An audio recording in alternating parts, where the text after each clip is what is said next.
안녕하세요.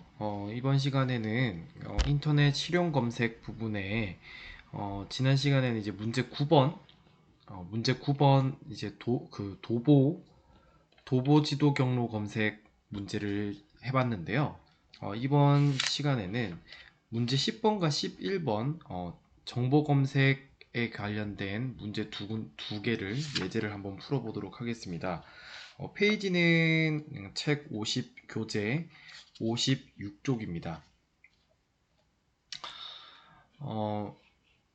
문제를 한번 천천히 열어보도록 하겠습니다.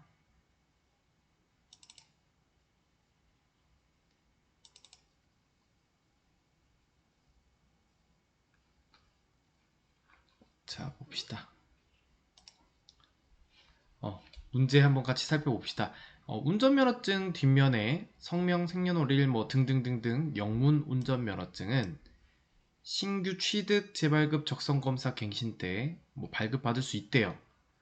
영문 운전면허증으로 발급 적성검사 제외할 때의 수수료를 검색하시오. 자, 이때 선생님이 수업 준비하면서 찾아보다 보니까 약간은 바뀐 정보가 있어서 문제를 조금 수정해 보고자 합니다. 어떻게 하느냐?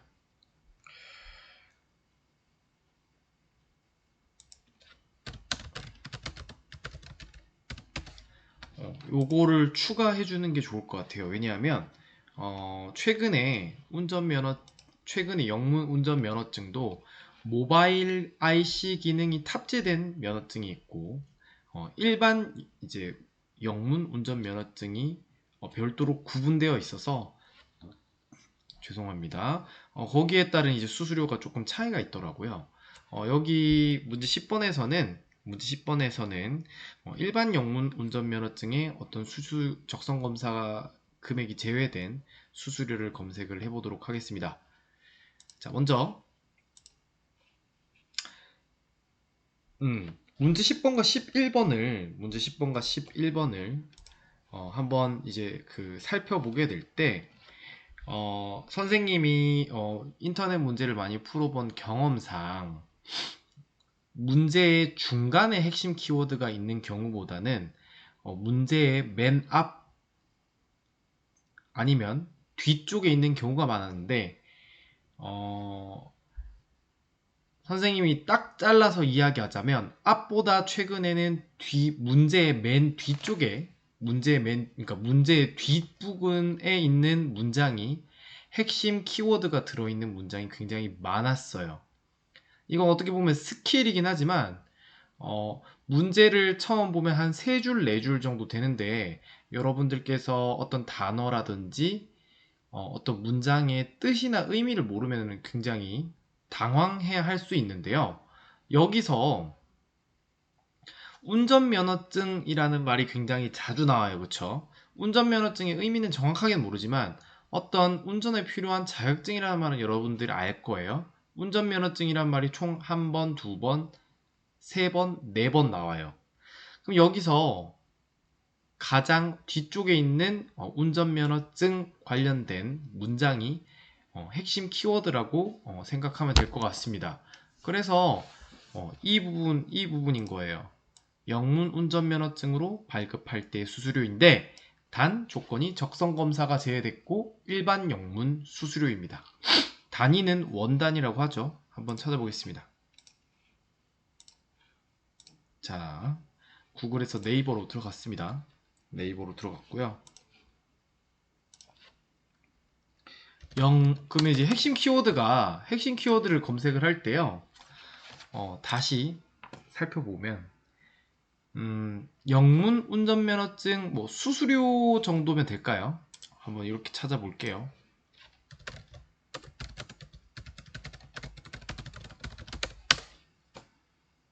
자, 바로 나오긴 했네요. 영문 운전면허증은 발급 수수료가 1만원이다. 적성검사 시에는 15,000원이다. 자, 여기서 조건에서 적성검사는 제외한다고 했으니까 발급 수수료는 1만 원이라고 적으면 되는데, 자, 요 영문 운전면허증, 실제로 여기가 지금 도로교통공단에서 발급해주는 사이트예요. 한번 들어가 보겠습니다. 그러면 여기 있는 막 글들이 굉장히 많아. 그때 이제 그 홈 웹페이지에서 선생님이 지난 시간부터 계속 얘기하는데 핵심 키워드를 검색을 하고 싶어요. 여기서 수수료가 제일 중요하죠. 수수료. 자, 그렇게 되면 이쪽이 이렇게 주황색으로 블록 처리가 되면서 드러납니다. 또 여기 드러나죠. 여기 보세요. 모바일 IC 영문은 15,000원, 일반 영문은 만원. 이처럼 그 최근에 그 영문 운전면허증이 두 가지 종류로 분화가 되었음을, 나누어졌음을 알 수가 있어요. 아마 그 자격증 실제 시험 문제에서는 이런 논란의 여지가 있는 문제들이 거의 없을 것이고, 최신화가 된 것을 확인하고 문제를 내실 거기 때문에 너무 걱정하지는 않으셔도 되고요. 어쨌든 문제 10번의 정답, 수수료 정답은 만원입니다. 자, 넘어가겠습니다. 자, 문제 11번입니다. 문제 11번. UN 개발 계획이 발표한 2019년 인간 개발 보고서에서 한국의 성불평등 지수는 0.058점, 11로 아시아에서는 가장 상위에 올랐다. 자, 아까 선생님이 얘기한 것대로 그 핵심 키워드가 있는 문장들은 거의 맨 끝 문장이 많았다라고 했어요. 이 보고서에서 성불평등 지수 순위가 5위인 국가를 검색하시오. 자, 그러니까 맨 처음에 맨 첫 문장도 볼게요.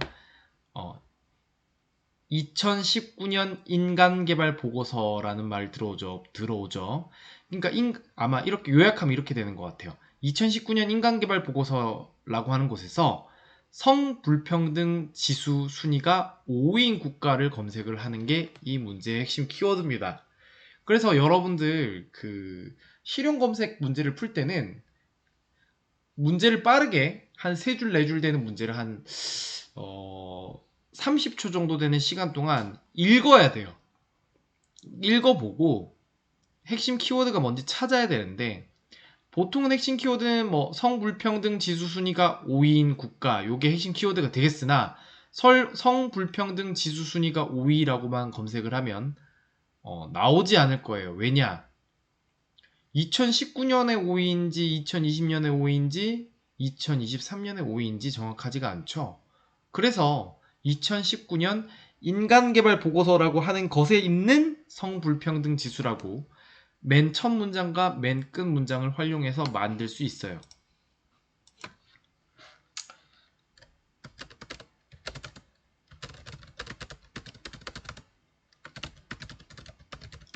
요렇게 쳐볼게요. 자, 여기를 한번 들어가 보겠습니다.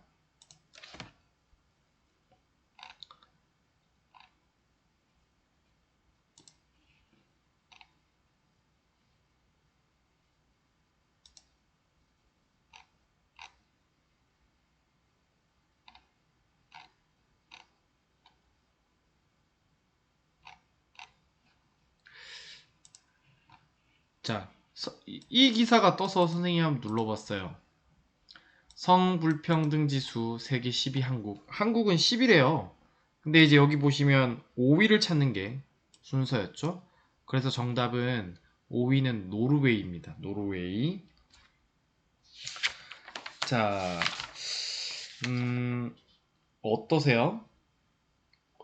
문제가 이게 아마 선생님 생각에는 어떤 문제의 난이도가 아마 퐁당할 수 있을 거라는 생각이 들어요. 왜냐면 어떤 문제는 풀 수 있는 것 같고 어떤 문제는 풀기가 힘들 것 같다는 생각이 들거든요. 좋습니다. 자, 그리고 선생님 지금 이 그 문제집이 나온 때가 문제집이 출시된 지가 2022년 7월이었는데 지금 이제 2023년이잖아요. 2023년 나온 지 1년이 다 돼가요.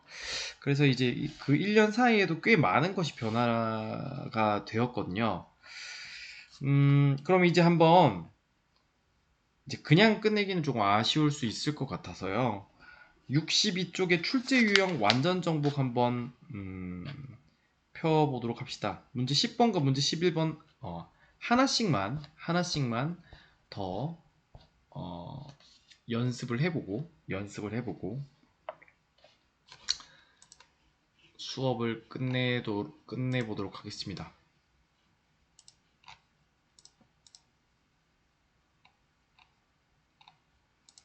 자, 자,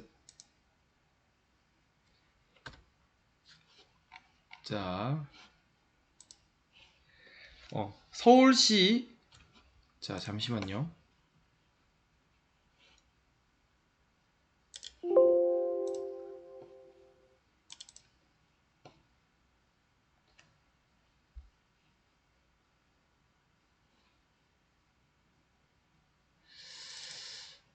자, 이게 아쉽게 됐네.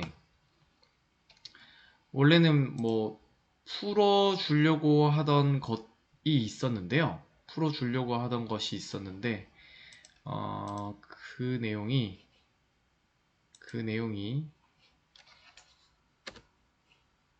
지금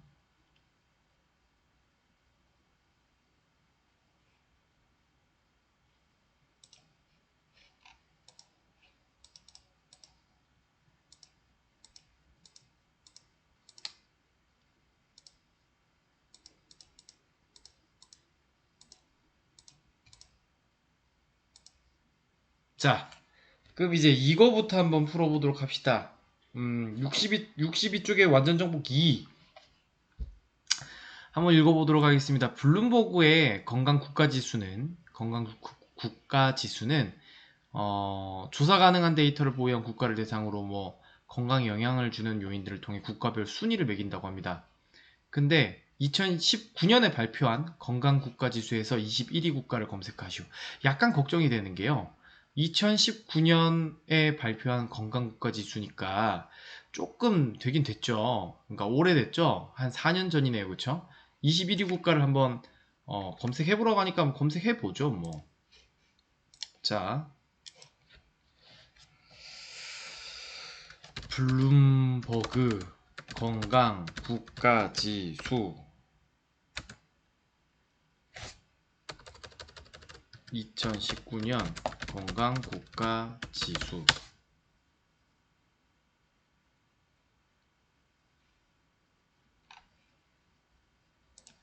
자, 한번 눌러보겠습니다.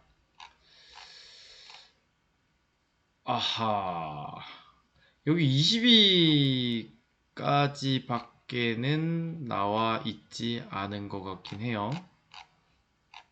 그렇죠? 그렇죠. 자, 그러면 혹시 다른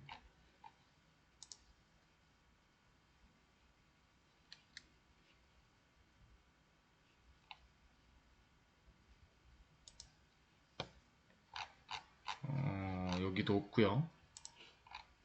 자, 이렇게 되니까 조금 아마 멘붕이 오실 수 있을 것 같아요. 자, 그럼 이때 선생님이 이제 그 검색 엔진을 네이버로만 한정하는 거는 별로 좋은 방법은 아니라고 했죠. 이때 그럼 어떤 검색 엔진을 활용할 수 있을까요? 맞아요. 구글입니다. 구글. 자, 구글에 똑같은 검색어를 해가지고 한번 검색을 해보겠습니다. 자, 뭔가 지금 기사가 떴습니다. 눌러보겠습니다. 자, 바로 떴는데요. 좀 허무할 정도로. 자, 여기 뭐라고 돼 있어? 음, 여러분들 중에 영어를 모르시는 분들이 있잖아요. 하지만 아마 알파벳들은 알 거라고 생각을 하거든요. 뭐, 무슨 말인지 모르겠으면, 여기 있는 이제 글자, 그러니까, 이게 이제 경험상, 1위부터 10위까지라는 것, 그러니까 뭐 쉽게 얘기하면 순위라는 것 정도는 기억을, 그러니까 알 수 있을 것 같고, 그 다음에 여기 있는 게 왠지 나라 이름일 것 같다라는 것 정도도 파악을 해야 됩니다. 그리고 이 영어니까 읽을 수 없을 수 있어요. 하지만 이 스펠링이라도 제대로 써서 한번 해보도록 합니다. 정답은 이제 CYPRUS, 키프로스라고 하는 국가입니다. 자, 맞죠? 키프로스. 자, 문제 또, 자, 넘어갑니다, 다시.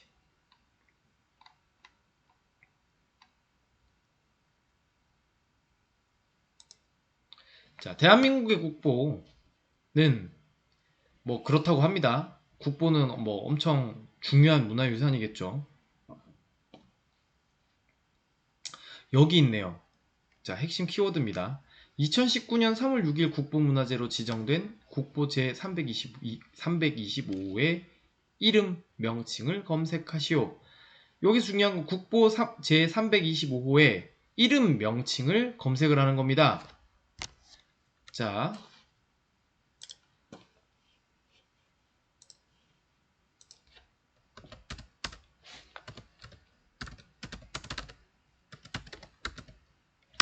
이렇게 쳐봅시다. 지식백과에 뭐라고 뜹니까? 바로 기사개첩이라고 뜨지요. 요거를 이제 답안 파일에 입력을 해 주시면 됩니다. 여기 지금 보시면 지식백과, 네이버 지식백과가 있으니까요. 몇 월 며칠? 2019년 3월 6일 국보로 지정되었다고 하네요. 자, 10번, 11번 이렇게 62쪽에 있는 문제 10번과 11번 해결해 봤습니다. 문제 10번과 11번은 실은 뭐 종류들이 막 크게 정해져 있거나 하진 않아요. 뭐 국보 문제가 나올 때도 있고요. 그 다음에 어떤 국가명이나 어떤 순위를 나타낼 때도 있고요. 아니면 뭐 박물관명을 나타내는 것도 있고, 크게 막 종류가 막 다양하진 않으니까 오히려 이 문제야말로 문제 10번과 11번을 좀 부지런히 풀어보면서 뭐 박물관일 때는 이런 패턴, 연습이 좀 많이 필요할 것 같습니다. 연습이 좀 많이 필요할 것 같습니다. 이번 영상은 조금 일부러 길게 찍은 감이 없지 않아 있는데요. 다음 시간에는 드디어 거의 이제 마지막 유형인데요. 그 정보 가공 유형이고요. 정보 가공 유형에서는 처음으로 답안 파일을 통한 답안지 작성을 처음 시연을 하고, 그러고 나서 이제 맨 앞으로 돌아가서 이제 기출문제 등을 풀면서 실제 모의고사 패턴처럼 답안 파일을 계속 연습을 하도록 하겠습니다. 이제 오늘이 6월 9일이잖아요. 이제 시간이 그렇게 많지가 않아요. 시간이 그렇게 많지가 않아서 조금 진도를 빨리빨리 나가고, 6월 이제 다 다음 주 있죠. 다 다음 주쯤부터는 아마 시험 기간이긴 하지만 여러분들 모의고사를 처음으로 한번 풀어보는 시간을 가지도록 할 겁니다. 그렇게 하면서 충격 좀 받게 하고, 시험 끝나자마자 이제 모의고사 한 2번 정도 실제로 이제 해보고 시험 치를 수 있도록 하려고 합니다. 자, 오늘 수업은 여기까지 하겠습니다. 감사합니다.